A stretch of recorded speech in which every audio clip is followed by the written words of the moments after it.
Hello kids, it's Tuesday's writing session. Our learning intentions are we are learning to recognise the features of direct speech. We're learning to follow the writing process so we can write a news article. And your success criteria will be I can begin writing a news article by planning it first, and I can recognise and explain what direct speech is. What is direct speech? Direct speech is where an author writes the exact words spoken by another person. It is also known as a quote. You must use speech marks to show the words that have been spoken. Examples of direct speech. Look at the following sentences from different articles. The speech marks have been highlighted for you. And when you have a go at putting in some direct speech in your news article this week, you might like to have a go at using them as well. I had a great time, said Sam. What did we do to deserve this? Complained one elderly resident. At the end of the lesson, the principal announced, we are pleased with everyone's excellent results. We were shocked and saddened, said the club president, to see so much damage.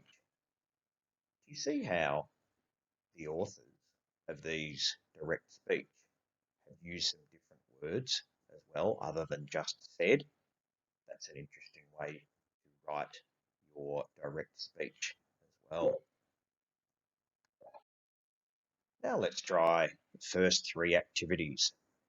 Click on the speech marks in the box and drag them to correct places in each sentence. Here are the speech marks here. I'm going to read the sentence first. Let's see if you can work out where they go. I have my own idea, said Professor McBride. I came last year too, Ben told us, but this time it was better. Mr. Buckbeak of Cherrybrook said, at least now the street will be safer. Now, do you notice that when you start or when the person that is quoted starts speaking, they have talking marks. And when they finish speaking, they also have talking marks. And look for the word that says said to help you to work out where they either start or finish. All right, I have my own idea, said Professor McBride. I think Professor McBride starts speaking there, and I think he finishes speaking there. I came last year too, Ben told us, but this time it was better. Now, this is an interesting sentence because he starts speaking here, then he also finishes speaking here, but then he starts speaking again there and there. Okay, that's a fairly tricky one to do. I reckon you could have a go at doing one like this. Let's have a look at the third one. Mr. Buckbeak of Cherrybrook said, at least now the street will be safer.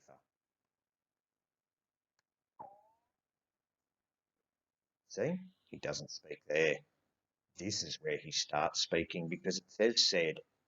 The first word that he speaks is at. So that's where the talking marks go. And the last word he says, because there's a full stop there, is there.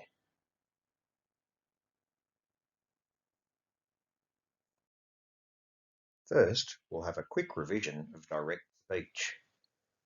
Click on the video here to learn more. My turn. In the first week of writing, you came up with some awesome title headlines about your holiday activities. I shared mine that I came up with you yesterday in grammar. Today you are going to choose a new holiday activity headline that you came up with.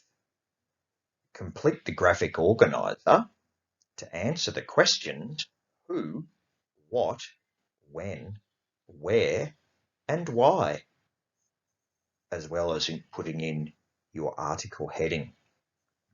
You can either print out a blank copy from the attachments, or just draw a picture in your book with the headings.